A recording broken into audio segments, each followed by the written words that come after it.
Ayyappan KGF-ലെ Rocky ബായി ആണെന്നൊന്നും കരുതരുത്. അയ്യപ്പൻ ഒരു ശാന്തമൂർത്തിയാണ്. ഇനി താന്ത്രികമായി പറഞ്ഞാൽ തന്നെ അയ്യപ്പൻ ഒരു രൗദ്രമൂർത്തിയല്ല. സ്ഥിരം പറയുന്നൊരു കാര്യമാണ് പല ആൾക്കാരും പഞ്ച് ഡയലോഗിന് വേണ്ടി പറയാറുണ്ട്, അയ്യപ്പനെ തൊട്ടാൽ അയ്യപ്പൻ അവരെ വെറുതെ വിടില്ല എന്നൊക്കെ. അയ്യപ്പൻ KGF-ലെ റോക്കി ബായി ആണെന്നൊന്നും കരുതരുത്. അയ്യപ്പൻ ഒരു മാഫിയ ഡോണൊന്നുമല്ല.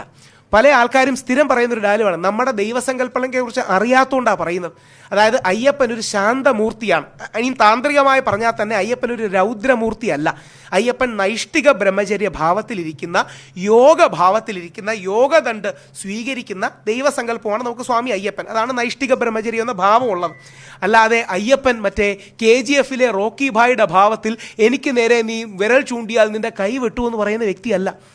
ഇത് നമ്മൾ നമ്മുടേതായ ഇമോഷൻ വെച്ച് പറയുന്ന കാര്യങ്ങളാണ്, നമ്മുടേതായ. പക്ഷേ ദൈവത്തെ ഓർത്ത് ഈ കേസിൽ മാത്രമല്ല, ഏത് കേസിലും അയ്യപ്പൻ ഒരു രാഷ്ട്രീയ പാർട്ടിയോടും വിരോധമില്ല, ഒരു രാഷ്ട്രീയ പാർട്ടിക്ക് പണി കൊടുക്കാനും പോണില്ല.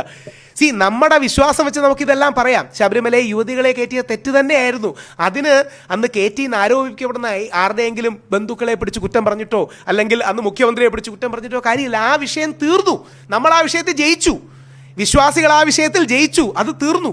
അപ്പോൾ പ്രതികാരമല്ല ദൈവത്തിൻ്റെ മാർഗം, അയ്യപ്പൻ റോക്കി ഭായിയുമല്ല എന്ന് തിരിച്ചറിവിൽ പറഞ്ഞ് അവസാനിപ്പിക്കുമ്പം തന്ത്രിക്ക് എത്രയും പെട്ടെന്ന് നീതി കിട്ടണം. എനിക്ക് പേടിയുള്ളത്, എനിക്ക് പേടിയെന്ന് പറഞ്ഞാൽ വേറെ കൊണ്ടല്ല, ഈ വരുന്ന ദിവസങ്ങളിൽ പ്രഷർ മൂത്ത് ശങ്കർദാസ് സാറിനെ അറസ്റ്റ് ചെയ്യുമെന്നാണ് എൻ്റെ പേടി.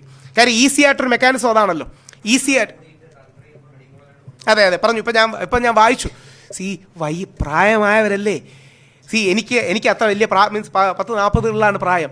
ജയിലിൽ കിടക്കുന്നത് വളരെ മെനക്കേടുള്ളൊരു പരിപാടിയാണ്, വേറൊന്നും കൊണ്ടല്ല. ജയിലെന്ന് പറഞ്ഞാൽ നമ്മുടെ യൂഷ്വൽ വീടല്ല, അവിടെ താഴെ കിടക്കണം.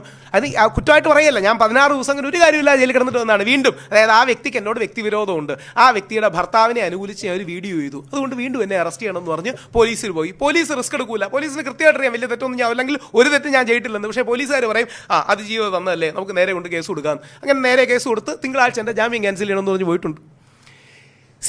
വെപ്പണൈസിങ് ഓഫ് ലീഗൽ സിസ്റ്റം അഥവാ നിയമ സംവിധാനങ്ങളുടെ ദുരുപയോഗം, ഇത് നമ്മുടെ നാട്ടിലെ ഏറ്റവും വലിയ പ്രശ്നമാണ്.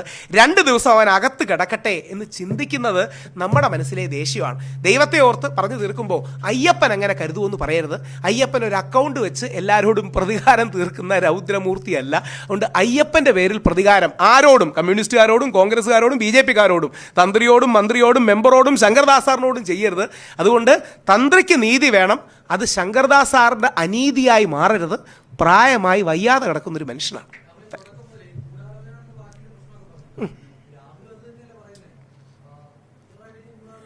ഞാൻ കൂടെ പറഞ്ഞില്ലല്ലോ, എനിക്ക് വേണമെങ്കിൽ പറയാം രാഷ്ട്രീയ ഗുണം നടത്തി അല്ല.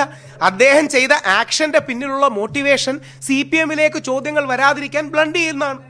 ലോകത്തെവിടെയായാലും ഏത് സമയത്തും 24 വാർത്തകളും ഓഗ്മെന്റഡ് റിയാലിറ്റി പാക്കേജുകളും എക്സ്പ്ലെയിനറുകളും വിശദമായി കാണാൻ ഞങ്ങളുടെ YouTube ചാനൽ നിങ്ങൾക്ക് സബ്സ്ക്രൈബ് ചെയ്യാം.